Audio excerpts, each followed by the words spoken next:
Part 1, The Leather Notebook, December 25, 1916. Somewhere in Hull, England. Morning. The winter morning was gray and cold, the kind of morning that settles over the North Sea port and stays there for months. In a small house on the edge of the city, a young man sat at the kitchen table, turning a small package over in his hands. Brown paper, tied with string. A Christmas gift. His name was William Reeder, though everyone called him Was. He was 23 years old, a clerk for an oil manufacturer before the war, a man who spent his days with ledgers and invoices and the careful recording of other people's money. But the war had changed everything. Now he wore the uniform of the East Riding Yeomanry, and in a few weeks, he would be sent to a place he had only read about in books. He opened the package. Inside was a notebook, small enough to fit in the pocket of a tunic. Stitched brown leather cover, soft and warm in his hands. The pages were edged with gold, thin and smooth, waiting for words. He turned it over, feeling its weight. A diary. A place to record what was about to happen. A place to leave something behind in case he did not come back. His mother watched from the doorway. She did not speak. She had already said everything there was to say. Be careful. Write when you can. Come home. He would write. He would fill every page. And when he was done, the world would know what happened to the men who fought in a forgotten war in a desert far from home for a city called Jerusalem. January 1917. The voyage. The troop ship carried them south through the Bay of Biscay, past the coast of Spain, into the Mediterranean. Below deck, the men slept in hammocks, packed so tightly that they touched. The air was thick with the smell of sweat and oil and seasickness. Above deck, the wind was cold, and the sea was gray, and there was nothing to see but water. Was kept his notebook in his pocket, close to his heart. He wrote when he could, small observations, the names of men he met, the taste of the food, the sound of the engines. He did not know yet that these small details would one matter to historians, to grandchildren, to strangers who would read his words 100 years later. He did not know that he was writing for us. February 1917, Alexandria. Egypt rose from the sea like a mirage. White buildings, palm trees, a sky so blue it hurt to look at. The men crowded the rails, staring at this new world. They had never seen anything like it. The docks were chaos. Steamers, barges, soldiers from a dozen countries. Australians with their wide-brimmed hats, New Zealanders with their easy confidence, Indians in turbans, Egyptians in long robes. The war was here too, but it was different from the war they had imagined. No trenches, no mud, just dust and heat and the endless horizon. Was stepped onto the dock and felt the heat for the first time. It hit him like a wall, dry and suffocating. He loosened his collar and looked around. Somewhere in this strange land, there was a war waiting for him. He touched the notebook in his pocket. It was still there. He would need it. The first entry. That night, by the light of a candle, he wrote the first words in his new diary. He dated it carefully, as if he were still a clerk recording a transaction. Arrived Alexandria. Heat unbearable. The Australians are mad. They fight with anyone, including each other. We are told we will move east soon. No one knows where. No one tells us anything. He paused, the pen hovering over the page. He wanted to write something else, something true. He wanted to write, I am afraid.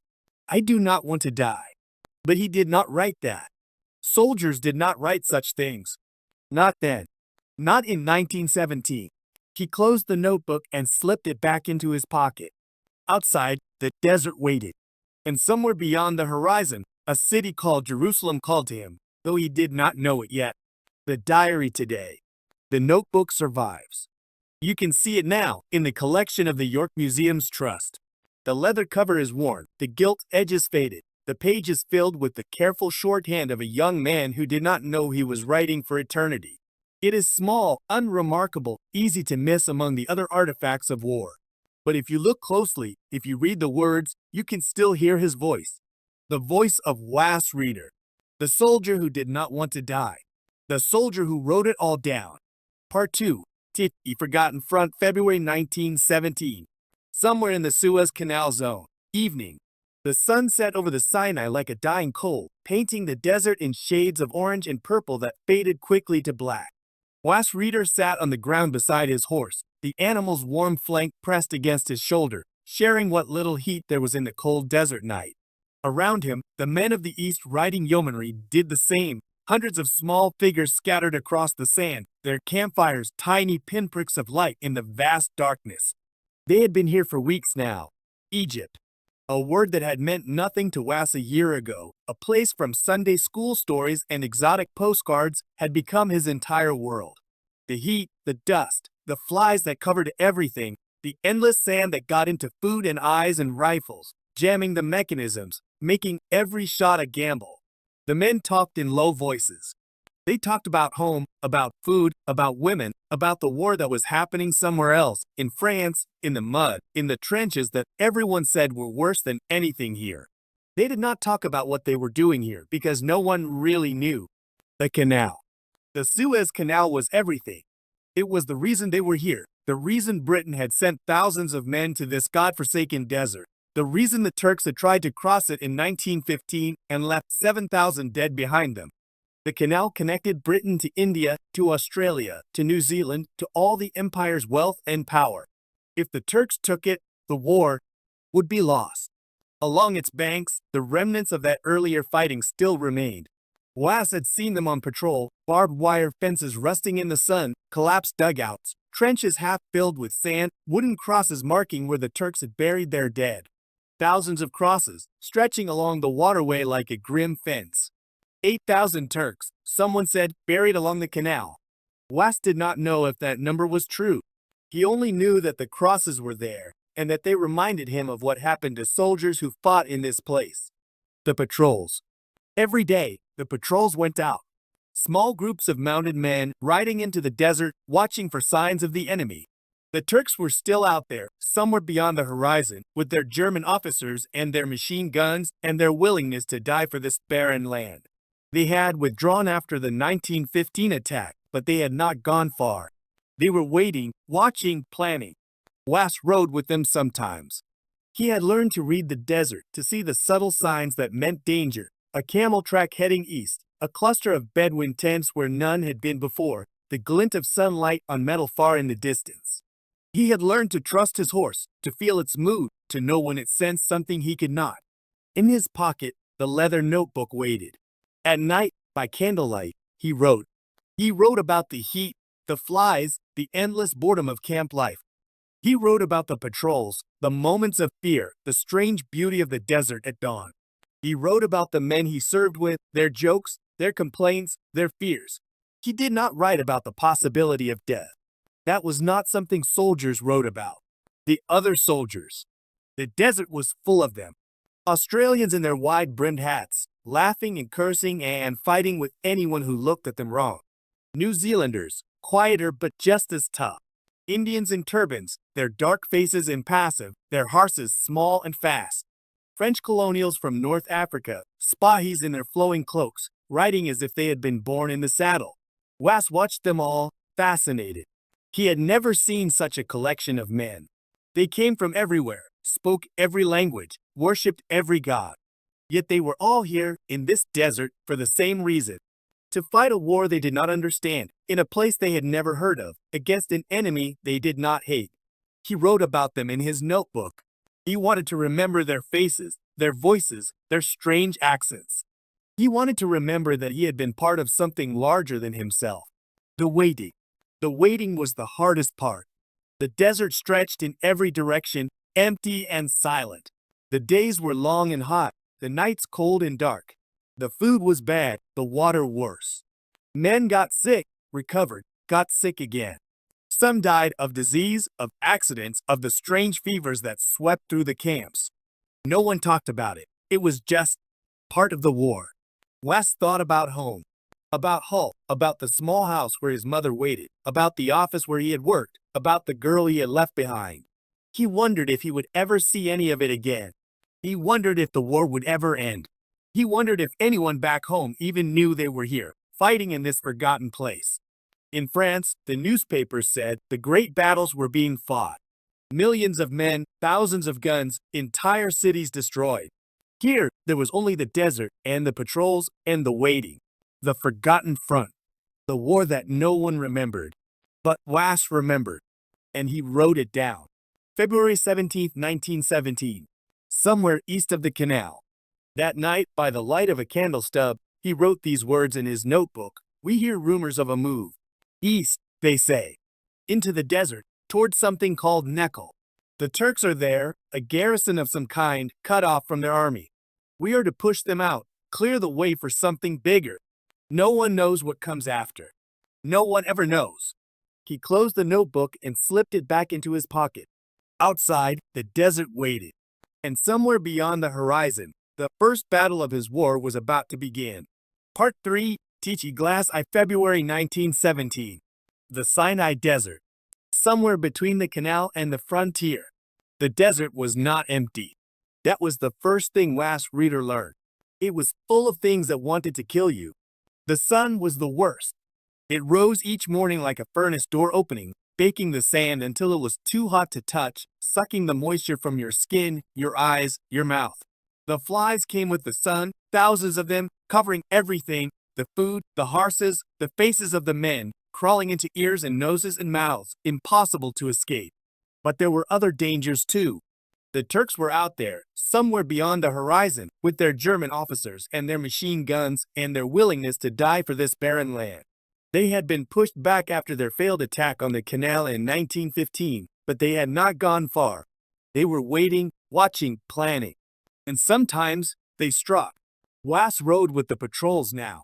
He had learned to sit a horse well enough to keep his rifle clean despite the sand that got everywhere, to read the landscape for signs of the enemy. A camel track heading east. A cluster of Bedouin tents where none had been before. The glint of sunlight on metal far in the distance. These were the things that meant danger.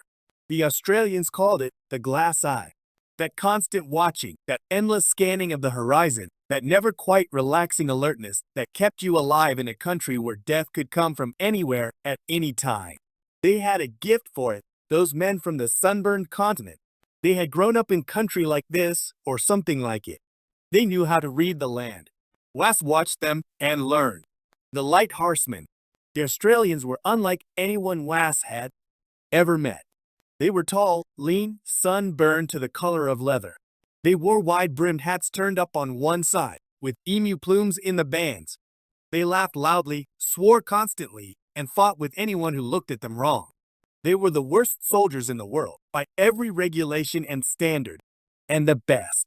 They'll fight like demons when the time comes, an old sergeant told Wass. But don't expect them to salute. Wass had seen them on patrol, riding like they were born in the saddle, their horses responding to the slightest pressure of near rain. They moved across the desert like water, fast and fluid, appearing and disappearing in the shimmering heat. The Turks called them the ghosts. They had good reason. At night, around the campfires, the Australians told stories. They talked about home, about the vast emptiness of the outback, about cattle drives and droughts and floods. They talked about the war in Gallipoli, where so many of them had died 2 years before, charging up cliffs into Turkish machine guns. They had learned to hate the Turks there and to respect them. Good fighters, one of them said. Tough. Don't give up easy. You'll see. Wass did not want to see. He wanted to go home. The horses. The horses were everything. Without them, the men were just soldiers on foot in an ocean of sand. With them, they could move, fight, survive. The horses were water before the men, fed before the men, cared for before the men rested. They were not animals. They were comrades. Wass's horse was a bay mare, quiet and steady, with soft brown eyes that seemed to understand more than any animal should. He talked to her sometimes, when the loneliness got too heavy. She would flick her ears and keep walking, and somehow that was enough. The Australians had a special bond with their horses. They had brought them from home, shipped them across the world, raised them from foals. They knew each one by name, knew its moods, its fears, its strengths. When the horses suffered, the men suffered. When the horses died, the men wept. In the desert, the horses died often. Heat, thirst, exhaustion, disease. The men buried them in the sand and walked on, carrying their saddles, carrying their grief. The first contact. It happened on a patrol near Magdaba, A few weeks after they arrived, Was was riding with a mixed column, some yeomanry, some Australians, a few New Zealanders. They were searching for a Turkish outpost reported by Bedouin scouts. The sun was high, the heat crushing.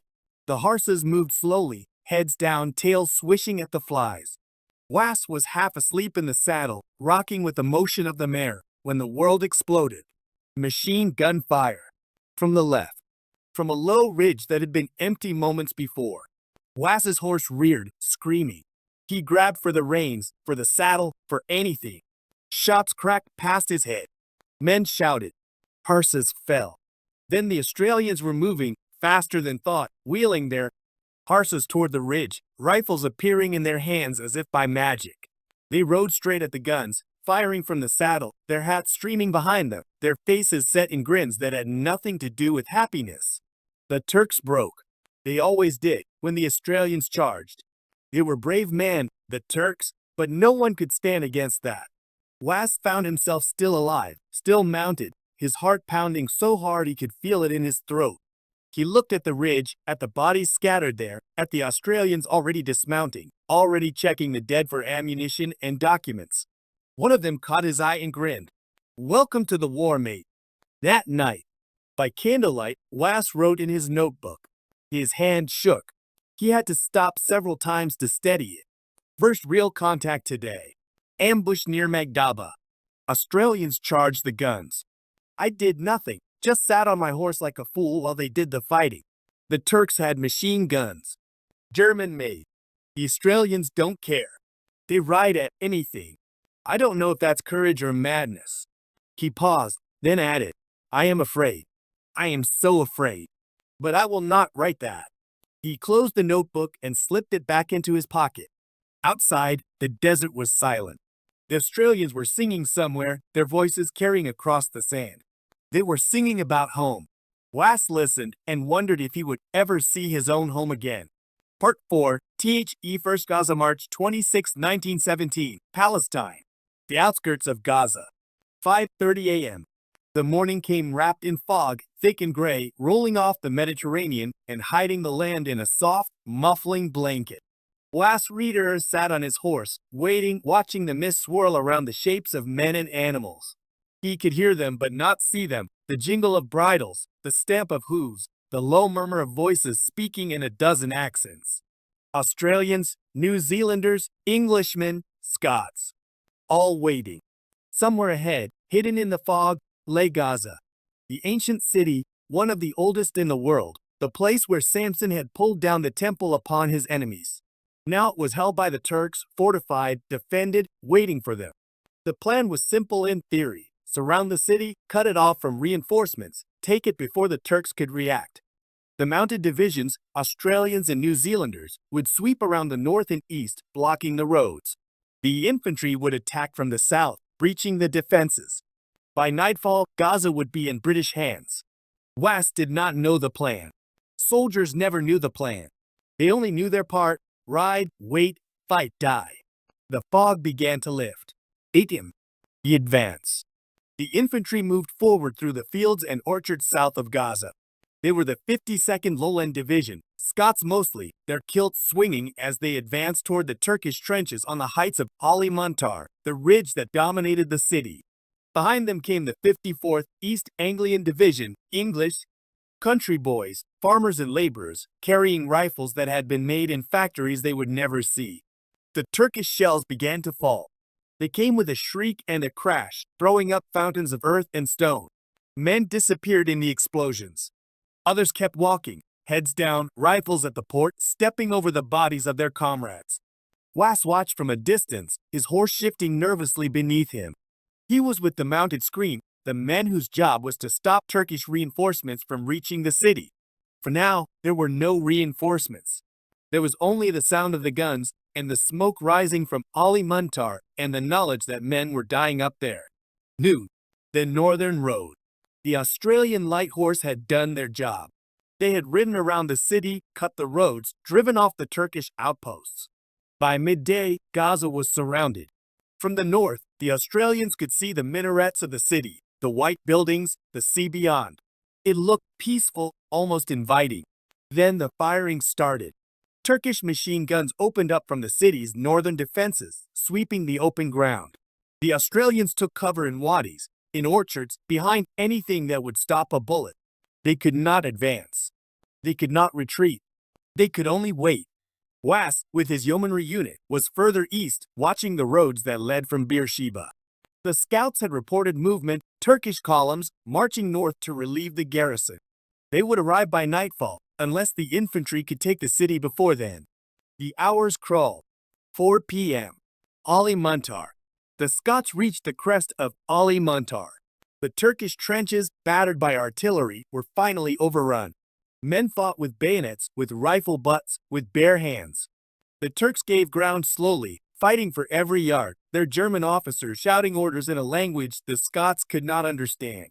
By 4:30, the ridge was taken. The city lay below, open, vulnerable.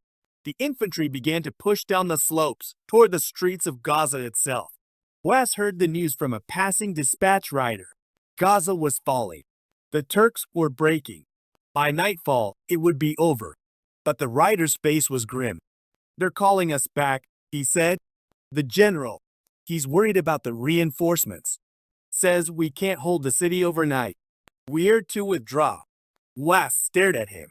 Withdraw? After all this? After the dead, the wounded, the men who had climbed Ali Muntar and died there? He did not understand. He would never understand. 6 p.m. The retreat. The order came down the line. Disengage, fall back, return to the start line. The men who had fought all day, who had taken the ridge, who had seen their comrades die, turned and walked away. The Australians cursed. The Scots wept. The officers shouted orders that no one wanted to hear. And the Turks, amazed at their salvation, watched from the walls of Gaza as their enemies disappeared into the gathering dusk. Was rode with the column, his horse stumbling with exhaustion, his mind numb. He had seen his first real battle. He had watched men die. He had believed for a few hours that they had won. Now he knew the truth. They had lost. That night, by candlelight, in a camp somewhere south of Gaza, Was opened his notebook. His hand shook as he wrote. March 26, 1917. Gaza. We had the city. We took the ridge. The Australians were in the streets. Then the order came. Withdraw. Too late in the day, they said. Too many reinforcements coming. So we left. We left the dead. We left the city. We left everything. I do not understand. I will never understand. He paused, then added, the men who died today died for nothing. He closed the notebook and slipped it back into his pocket. Outside, the desert was silent. Somewhere far away, the Turks were celebrating their victory. The first battle of Gaza was over. 3,000 British soldiers were dead, wounded, or missing. And Was Reader, still alive, still writing, still hoping, had learned the first lesson of war, that it makes no sense, and that the generals are often wrong. Part 5, The 2nd Gaza, April 17, 1917, Palestine.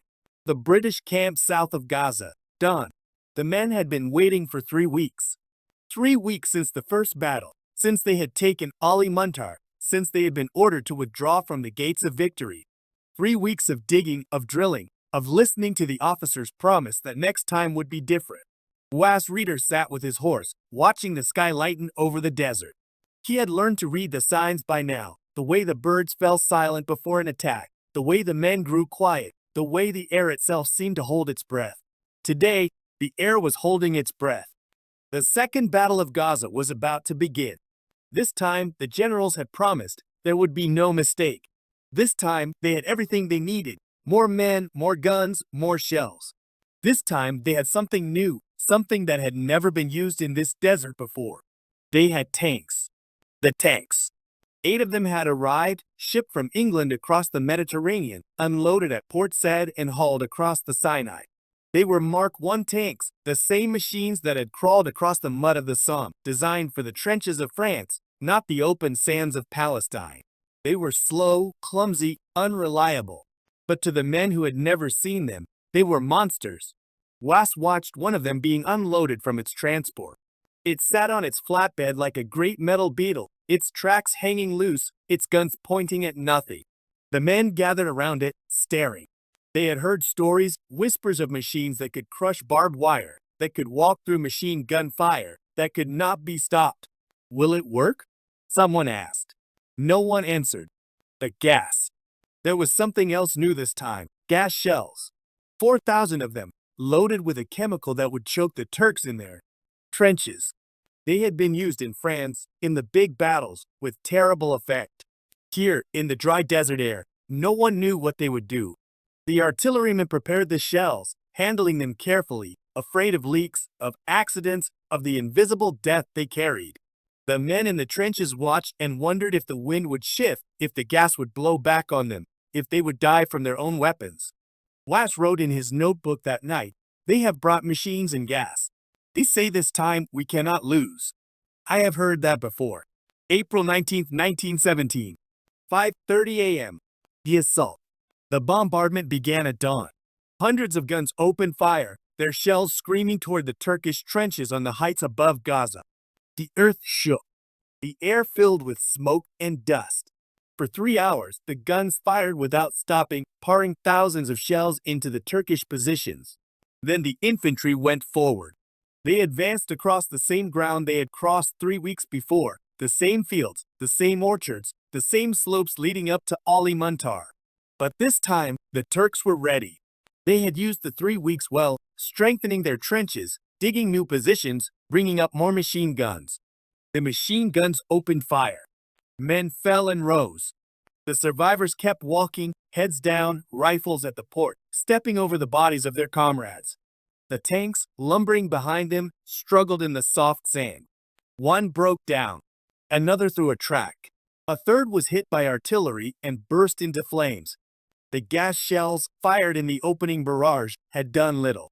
The desert wind scattered them, diluted them, rendered them useless. By midday, the attack had stalled. The Turks still held the heights. The British dead lay in heaps on the slopes. The Australians. On the northern flank, the Australian Light Horse tried to advance. They had been given a difficult task: cross open ground under machine gun fire and seize the Turkish positions overlooking the coast. It was the kind of work they were made for: fast, mobile, daring. But the Turks had learned from the first battle. Their machine guns were well sighted, their fields of fire clear, their ammunition plentiful. The Australians attacked again and again, dismounting to fight on foot, charging with bayonets fixed. Each time, they were driven back. By evening, they had gained nothing. The casualties were heavy. The survivors sat in the wadis, staring at nothing, too tired to speak. April 20th, 21st. The second day, the third day. The fighting continued for 2 more days. Each day, the British attacked. Each day, the Turks held. Each night, the wounded were brought back, the dead left where they fell. On the second day, the 54th East Anglian Division attacked the heights of Ali Muntar, the same ridge that had been taken and abandoned in March. They reached the crest, held it for a few hours, then were driven off by counterattacks. The survivors retreated, leaving their dead behind. On the third day, the 52nd Lowland Division tried again. They advanced through a hail of machine gun fire, reached the Turkish trenches, and fought hand-to-hand with bayonets and rifle butts. They held for an hour. Then the Turkish reserves arrived, and they were pushed back again. By nightfall, it was over. The Second Battle of Gaza had failed. The aftermath. The casualty figures were staggering. British losses: 6,444 men killed, wounded, or missing. Turkish losses: just over 2,000. 3 times as many British soldiers died as Turks. Wass survived. He did not know how. He had been with the mounted screen again, watching the roads, waiting for reinforcements that never came. He had heard the sounds of battle, seen the wounded streaming back, watched the ambulances pass hour after hour. That night, he wrote in his notebook, April 21st, 1917, "It is over. We have lost again. The wounded are everywhere. The hospital tents are full. They say 6,000 of our men are dead or hurt. I saw a man today with no face. He was still alive. I do not understand this war." He closed the notebook and sat in the darkness. Around him, the camp was silent. The men who were still alive were too exhausted to speak, too shocked to sleep, too filled with grief to do anything but stare at the ground. In London, the newspapers would call it a setback. The generals would blame the weather, the terrain, the unexpected strength of the enemy. But the men who had been there knew the truth. They had been beaten by a smaller force, with less equipment, fewer guns, fewer men. Beaten because the Turks were better soldiers, because they had better leaders, because they were fighting for their homes, their families, their land. The Second Battle of Gaza was over, and the road to Jerusalem was still closed. The aftermath. In the weeks that followed, the British Army waited. Reinforcements arrived. New commanders took over. General Murray, who had ordered the attack, was relieved of his command. His successor, General Edmund Allenby, arrived in June, bringing with him a reputation for aggression and a determination to win. Was saw Allenby once, riding past the camp on a big horse, his face set in a scowl. The men called him the Bull. They said he would not make the same mistakes as the others. Was hoped they were right. He opened his notebook and wrote one more line. Allenby is here. They say he will change everything. I hope so. I want to go home. Then he closed the book and waited. The war was not over. Not yet. Part 6, Beersheba. Teach Elas Cavalry Charge, October 31st, 1917, Palestine. The desert east of Beersheba. 4:30 p.m. The sun was low in the sky, casting long shadows across the desert. Was Reader sat on his horse, watching the dust cloud on the horizon. For hours, they had watched the battle unfold, the infantry attacks on the western side of Beersheba, the desperate fighting at Tel El Saba, the slow, grinding progress of men on foot against trenches and machine guns. Now, something was about to change. The word passed down the line. The Australians are going in. Was had seen the Light Horsemen before, had ridden with them, had learned to respect their strange, wild way of war. But he had never seen anything like this. 2 regiments formed up behind a low ridge, the 4th and 12th Australian Light Horse, nearly 500 men. They carried no swords, Light Horsemen did not have them. Instead, they held bayonets in their hands, their rifles slung across their backs, their faces set in expressions that Was could not read from this distance. The ridge hid them from the Turkish gunners. For now. 4:35 p.m. The ridge. They crested the ridge at the trot, then the gallop. 800 hooves striking the earth, the sound rolling across the desert like thunder. The Turkish guns opened fire, shrapnel bursting in the air above them, machine guns chattering from the trenches ahead. Was watched through his binoculars, his heart pounding. The Australians were riding straight at the guns, straight at the trenches, straight at death. The range was 6,000 meters, 3 miles of open ground, sloping gently down toward the town. No cover, no shelter, just sand and bullets and the fading light. The Turks fired high. They always did when men came at them like this. The horses flew on, untouched. 4:45 p.m. The trenches. The first wave hit the Turkish trenches. Some horses jumped them, clearing the wire and the parapets in great, soaring leaps. Others crashed through, their hooves trampling the defenders, their riders leaning down to strike with bayonets. The Turks broke. They had never seen anything like this. Men on horses, riding through machine gun fire, jumping over trenches, appearing out of the dust like demons. They threw down their rifles and ran or raised their hands in surrender. Behind the first wave came the second, and behind them the third. The 11th Light Horse Regiment followed at the trot, ready to exploit the breach. Within an hour, it was over. Beersheba was in British hands. The Wells. Was arrived in the town as darkness fell. The streets were filled with confusion, Turks surrendering, Australians dismounting, horses everywhere, their flanks heaving, their eyes wild. The smell of dust and blood and sweat filled the air. But the wells were intact. That was what mattered. The Turks had tried to destroy them, had succeeded with 2, but the other 17 were still pumping, still delivering the water that men and horses had been without for days. In the wadi outside town, pools of water left by a sudden storm 2 days before shimmered in the moonlight. The horses drank. The men drank. And Beersheba, the anchor of the Turkish line, was gone. The cost. The charge had cost the Australians 31 killed and 36 wounded. They had taken more than 700 Turkish prisoners. It was, by any measure, an impossible victory. Was found one of the light horsemen sitting by a well, his face streaked with dust and sweat, his hand shaking slightly as he lit a cigarette. "How did you do it?" Was asked. The Australian looked at him, then shrugged. "Had to. No water. No time. Simple as that." It was not simple. Was knew that. Nothing in this war was simple. But the Australian believed it, and maybe that was enough. That night, Was sat by his horse, the notebook open on his knee. The light from a small fire flickered across the pages as he wrote. October 31st, 1917. Beersheba. I saw the Australians charge today. 500 men riding straight at the guns. They took the town in an hour. They lost almost no one. The Turks could not believe it. I cannot believe it. The wells are ours. The water is ours. The road to Jerusalem is open. He paused, then added, I have never seen anything like that. I never will again. He was right. The charge at Beersheba would be remembered as the last great cavalry charge in history. The last time men rode horses against machine guns and won. Was closed the notebook and looked up at the stars. Somewhere to the north, Jerusalem waited. They would reach it soon. Part 7.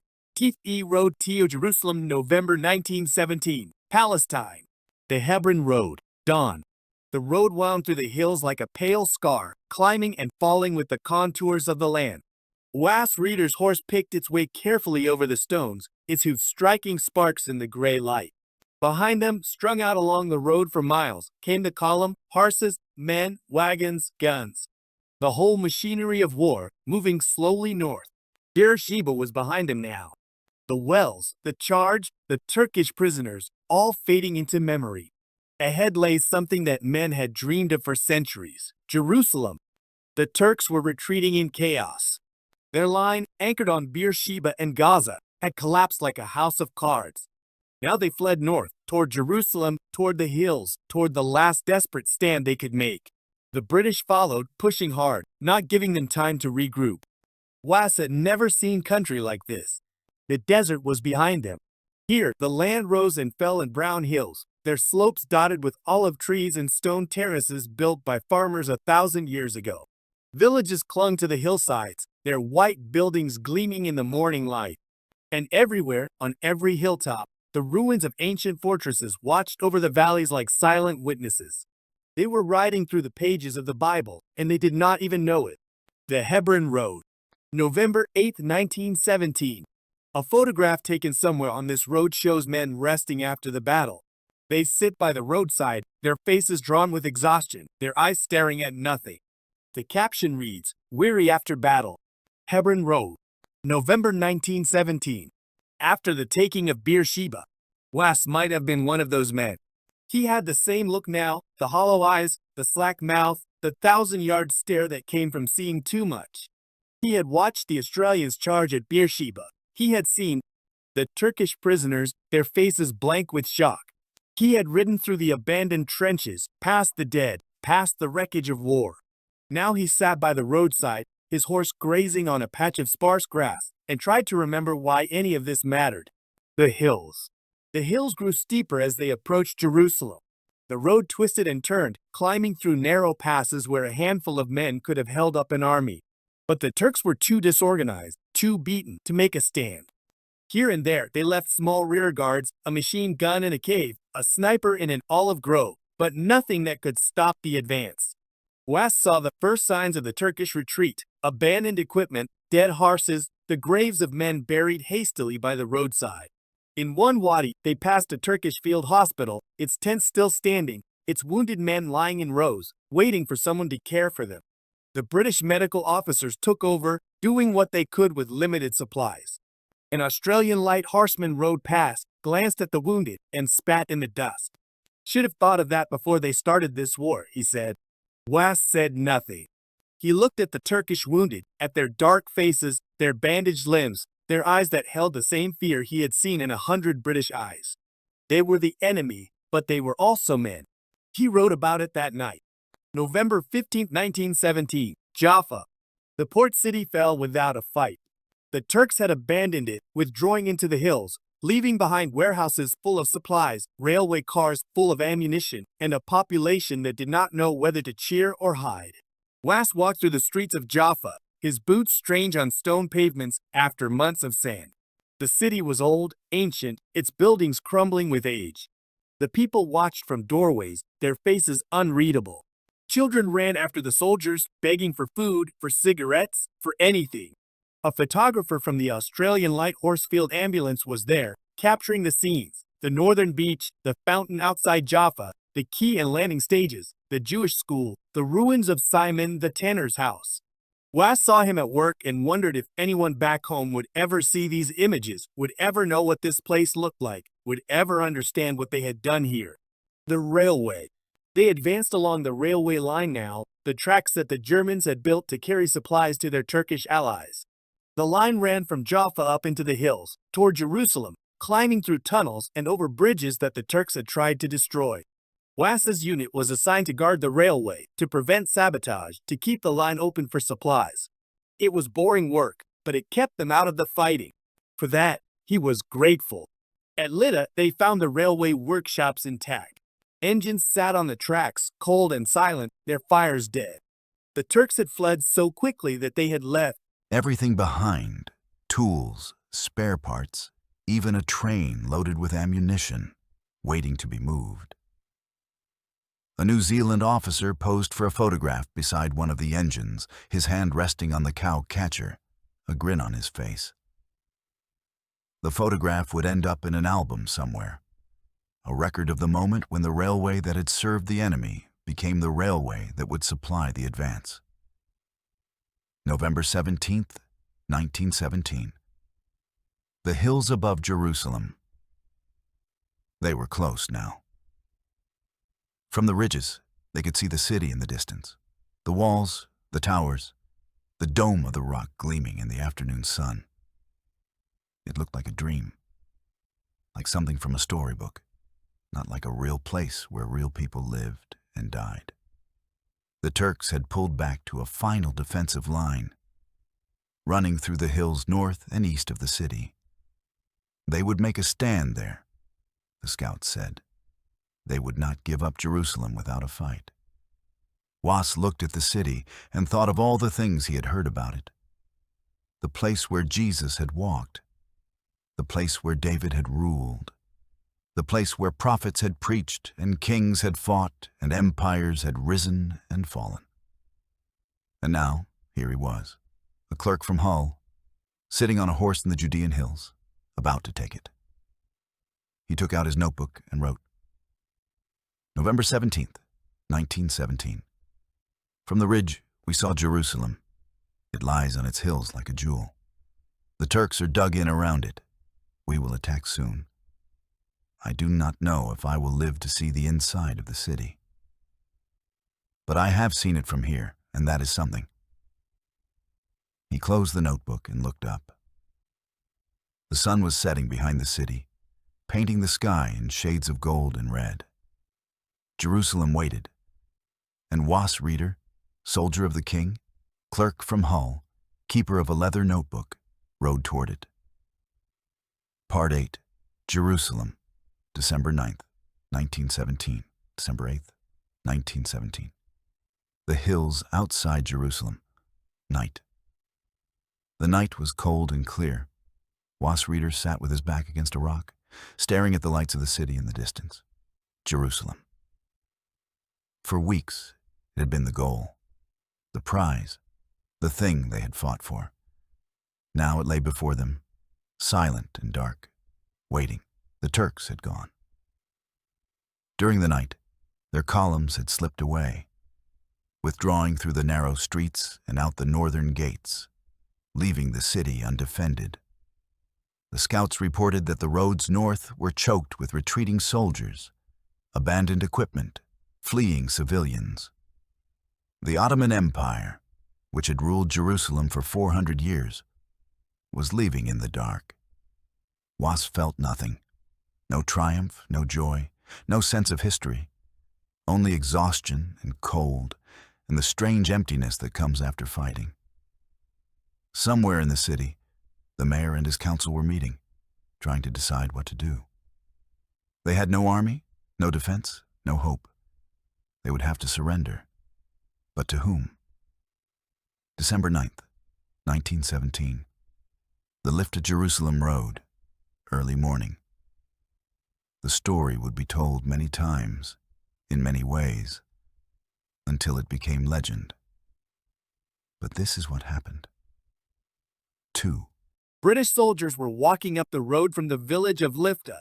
They were Sergeants Frederick Hercombe and James Sedgwick of the 2/19th Battalion, London Regiment. They were not heroes, not generals, not even officers. They were cooks, or scouts, or simply men looking for cigarettes or eggs for their officers' breakfast. Accounts differ, but they were there. Out of the morning mist came a procession. The mayor of Jerusalem, Hussein Salim al-Husayni, accompanied by his family and a small group of notables. One of them carried a white flag, hastily made from a bedsheet. The mayor approached the two soldiers and offered them the keys to the city. Sergeant Sedgwick stared at the keys, then at the mayor, then back at the keys. He had no idea what to do. He was a sergeant. He took orders. He did not accept the surrender of cities. The mayor insisted. The keys were pressed into reluctant hands. The sergeants, according to one account, refused to take the offered surrender document. They were, quite simply, not equipped for this. In the confusion, a man named Merck, or Church, or Gilbert, depending on the telling, appeared. One version has him saying, in broad dialect, "I don't want your city. I want some hags for my officers." The moment was absurd, comic, completely out of scale with history. But it happened. The same morning, Brigadier General Watson arrives. Fortunately for history, the sergeant's officers were better prepared. Brigadier General C.F. Watson, commanding the 180th Infantry Brigade, had been informed of the situation. He rode forward, met the mayor near Jaffa Gate, and formally accepted the surrender. But even this was not the end. Watson's divisional commander, Major General John Shea, decided that he should be the one to accept the keys. He rode into the city, took the keys from Watson, and sent a message to General Allenby, "I have this day accepted the surrender of Jerusalem." Allenby, commanding the entire Egyptian expeditionary force, had other ideas. The surrender of Jerusalem was too important to be left to divisional commanders. He ordered Shea to return the keys. And so, on December 11th, Lieutenant General Sir Edmund Allenby himself would enter Jerusalem to accept the surrender for the final time. December 11th, 1917. Jaffa Gate, noon. The day was clear and cold. Allenby, conscious of history, had ordered that there would be no triumphal entry. He would not ride into the city like a conqueror, as the Kaiser had done in 1898. He would walk, on foot, through Jaffa Gate in respect for the Holy City. Behind him came his staff, British, French, Italian, and American officers. The French were represented by General Pierre-Alexis Pipe, whose troops had fought alongside the British in the final advance. The Italians and Americans sent their military attaches. It was a demonstration of the alliance that had won this victory. The troops lined the walls, their rifles at attention. The people of Jerusalem watched from the rooftops, from the windows, from the edges of the crowd.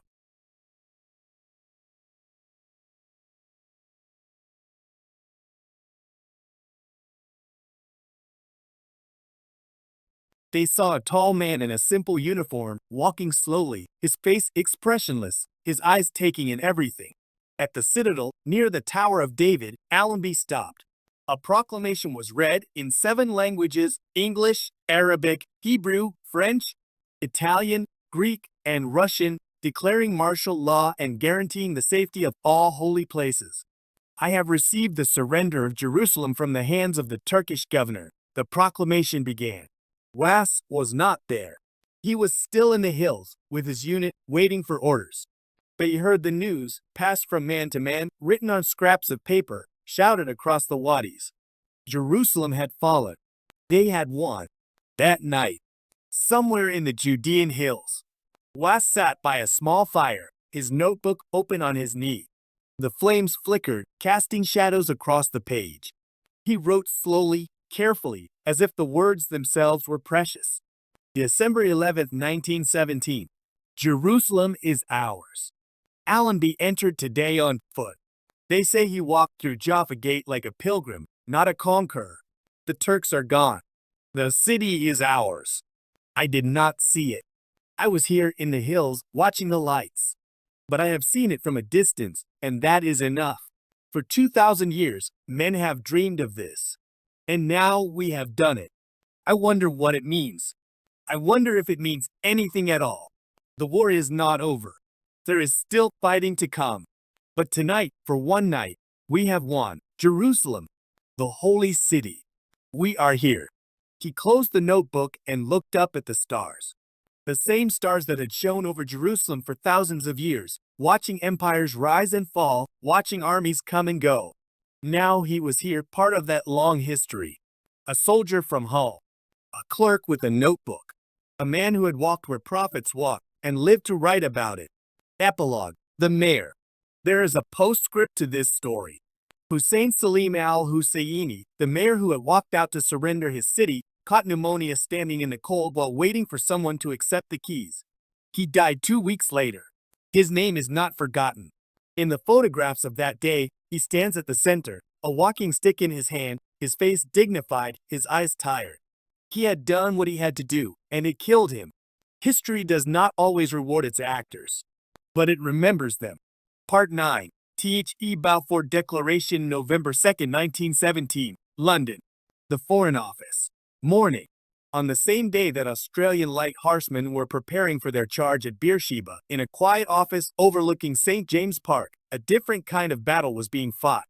Arthur James Balfour, His Majesty's Secretary of State for Foreign Affairs, sat at his desk, reading a letter he had just signed. It was addressed to Lord Rothschild, Lionel Walter Rothschild, the unofficial leader of Britain's Jewish community. The letter was short, barely more than 100 words. But those words would change the world. His Majesty's government view with favor the establishment in Palestine of a national home for the Jewish people, and will use their best endeavors to facilitate the achievement of this object, it being clearly understood that nothing shall be done which may prejudice the civil and religious rights of existing non-Jewish communities in Palestine, or the rights and political status enjoyed by Jews in any other country. Balfour set down his pen and looked out the window. He was 69 years old, a philosopher-statesman who had served as prime minister and was now foreign secretary. He had grown up on the Bible, had read the Psalms in Hebrew, believed deeply that the Jews deserved to return to their ancient homeland. He did not know, could not know, what his letter would unleash. The origins. The road to this letter had been long. Chaim Weizmann, a Russian-born chemist and Zionist leader, had spent years cultivating British politicians. His work on synthetic acetone, essential for manufacturing explosives, had made him valuable to the war effort. He used that access to press the case for a Jewish homeland. There were other reasons too. The British hoped that Jewish support would help bring America into the war, would keep Russia fighting, would win the sympathy of Jews everywhere. And there was something else, a genuine belief among men like Balfour and Prime Minister Lloyd George that the Jews deserved a home, that the ancient prophecies could be fulfilled. But in the hills of Palestine, Was Reader and his comrades knew nothing of this. They were fighting for Jerusalem, for victory, for survival. The politics of London were as distant as the moon. The silence. Was first heard of the declaration weeks later, in a camp near Jaffa. A soldier with a newspaper passed it around. The page opened to an article headlined Palestine for the Jews. The Times of London, November 9, 1917. Page 7. Was read the words slowly, trying to understand. A national home for the Jewish people. In Palestine. In the land they had just conquered. He looked up at the hills, at the villages clinging to their slopes, at the farmers working their terraced fields. They were Arabs, mostly, these people. They had lived here for centuries, generations, maybe longer. What would this declaration mean for them? He did not know. No one knew. The letter had been careful, deliberately vague. The civil and religious rights of existing non-Jewish communities were to be protected. But what did that mean? And who would decide? Was folded the newspaper and handed it back. He was a soldier, not a politician. His job was to fight, not to think about such things. But he thought about them anyway. And that night, he wrote in his notebook, "We have taken Jerusalem. But I wonder if we have done more than we know." There is talk now of giving this land to the Jews. The Arabs live here too. I have seen them, talked to them. They are farmers, shopkeepers, ordinary people. What will become of them? No one here can say. Perhaps in London they know. Perhaps they do not. The legacy. The Balfour Declaration was the opening chapter in a story that is still unfinished. It became the diplomatic foundation stone of the State of Israel, established 31 years later, in 1948. It also became the source of a conflict that has lasted ever since. For Israelis, the declaration represents recognition, hope, the beginning of a return to an ancient homeland. For Palestinians, it represents betrayal, a promise made by a foreign power about land it did not own to people who did not live there, at the expense of those who did. In Gaza today, an old man named Ahmed Jargown keeps a document from the British Mandate era, recording land his father bought in 1944. The land now lies in Israel. Balfour gave what he did not own to those who were undeserving, he says. In Israel, Shlomo Hillel, 95, remembers how Britain restricted Jewish immigration during the Holocaust, turning away ships full of refugees. We loved the British, but their policy, when it was against us, sparked anger and rage that are understandable, he says.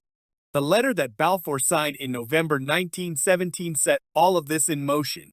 It was a small thing, a few paragraphs, a promise made in the middle of a terrible war. But it changed everything. The photograph. The original letter survives. It is kept in the British Library, carefully preserved, accessible to scholars. On its surface, you can see Balfour's signature, the official seal, the careful handwriting of a clerk who had no idea what he was typing. In the Zionist archives, there are photographs of that letter, copies made for exhibitions, for books, for history. And there are photographs of other things too, the Jewish Legion, volunteers who fought alongside the British in Palestine, believing that their service would help win the homeland. In one image, a group of these soldiers pose for a camera. They are young, smiling, confident. They wear British uniforms, but their faces are different, eager, hopeful, looking toward a future they cannot see. They believe, as Wiseman believed, as Balfour believed, that the declaration would bring peace, would solve problems, would create a homeland where Jews could live in safety and dignity. They did not know about the wars that would follow, the refugees, the occupation, the endless negotiations, the suicide bombings, the checkpoints, the walls. They did not know that 100 years later, people would still be fighting over the words Balfour wrote. That night, somewhere in Palestine, December 1917, Wass Reader sat by his fire, the notebook open on his knee. He had been thinking about the declaration, about what it meant, about what it might mean for the future. He was just a soldier, a clerk from Hull, but he could see that something had changed. He wrote slowly, carefully, December 1917. We have taken Jerusalem. We have won the battle, but I think the real war is just beginning. The Jews want a homeland here. The Arabs already have a homeland here. How can both be true? I do not know. The politicians in London think they can solve everything with words. But words are not enough. Not here. Not in this land. He closed the notebook and looked up at the stars. The same stars that had shone over Abraham, over David, over Jesus, over Muhammad. The same stars that would shine over wars still to come. He did not know that his words would still be read 100 years later. He did not know that the questions he asked would still be unanswered. He only knew that he was tired and far from home, and that the war was not over. Not yet. Epilogue. On December 11, 1917, the day Allenby entered Jerusalem, Chaim Wiseman arrived in Palestine. He came to see for himself the land that the declaration had promised. He visited Jerusalem, met with Jewish settlers, inspected the new British administration.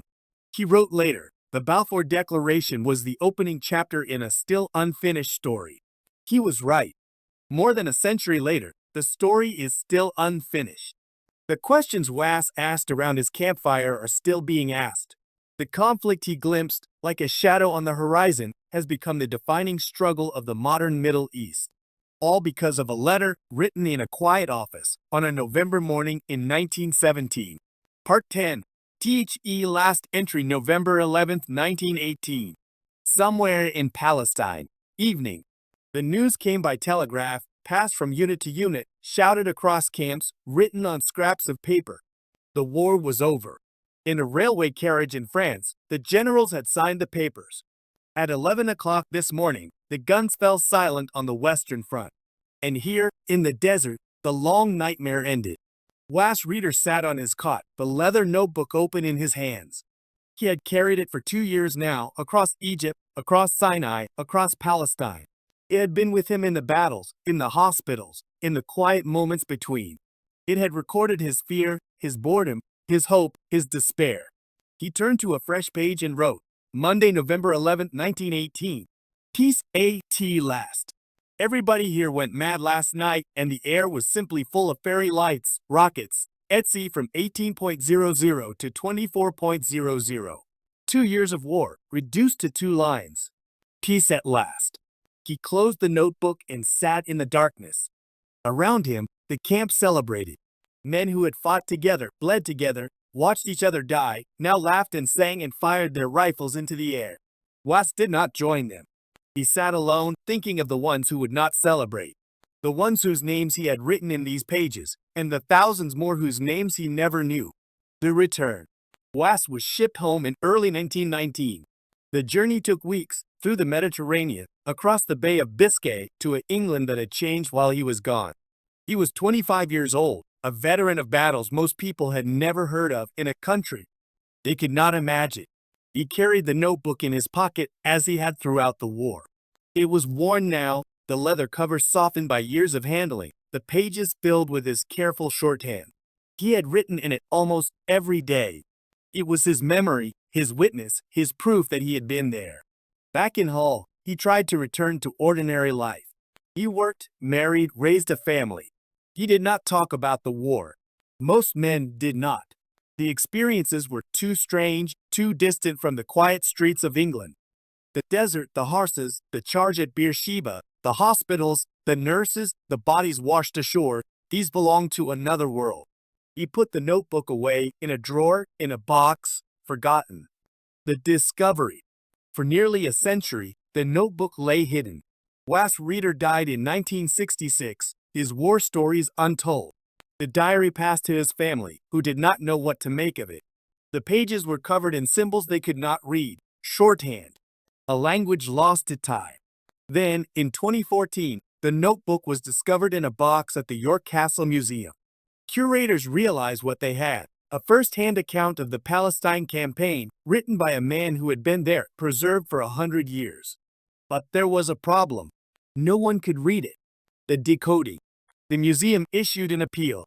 They needed volunteers who could read shorthand, who could translate the symbols back into words. The response came from around the world. People who had learned shorthand in another era for another purpose offered their help. For months, the work continued.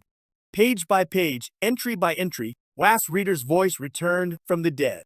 The volunteers transcribed his words, revealing the thoughts of a young soldier far from home, his fears, his jokes, his observations, his humanity. The diary was published online through the Google Cultural Institute so that anyone, anywhere, could read it. Was Reader, who had written in secret, who had never spoken of his experiences, now spoke to the world. The voice. What does the diary tell us? It tells us that Was Reader was ordinary, a young man who played football, who liked pretty nurses, who missed cigarettes when they ran out. It tells us he was kind, watching from his hospital bed as a man had his leg cut off, noting the horror without judgment. It tells us he was weary, wondering on his birthday how many more he would spend in the blinking army. It tells us he was there, on the forgotten front, in the desert war that no one remembers. It tells us he saw things he could not forget, the bodies of 150 nurses, washed ashore, awaiting burial. It tells us he felt things he could not express, except in shorthand, in secret, in the pages of a leather notebook given to him at Christmas, 1916. The diary today. The notebook is now preserved in the collection of the York Museum's Trust. You can see it online, in high resolution, every page digitized for the world to study. The leather cover is worn, the gilt edges faded, the pages filled with symbols that 100 volunteers worked to decode. On the museum's website, the description is simple: Shorthand diary written during the Palestine campaign in 1917 by William Wass, reader who fought with the East Riding Yeomanry during World War I. Stitched brown leather cover with gilt-edged pages. The diary was given to the author as a Christmas present in 1916. No mention of the battles, the wounds, the nurses, the bodies. Just the facts. The rest is in the words themselves. The last word. Wass reader survived the war. He came home, lived his life, died in 1966. He never knew that his diary would be read by thousands, that his words would reach across a century, that his voice would speak to generations who never knew him. But that is what happens when you write things down. You leave a piece of yourself behind. A message in a bottle, cast into the sea of time. On November 11, 1918, Wass wrote the last words in his diary, Peace at last. He did not know, could not know, that those words were not the end. They were the beginning of a story that would be told 100 years later, by strangers who had never met him, who would read his words and hear his voice. The voice of a soldier who did not want to die. The voice of a man who wrote it all down. The voice that still speaks from the pages of a leather notebook across the years. Peace at last. And so it was. The end.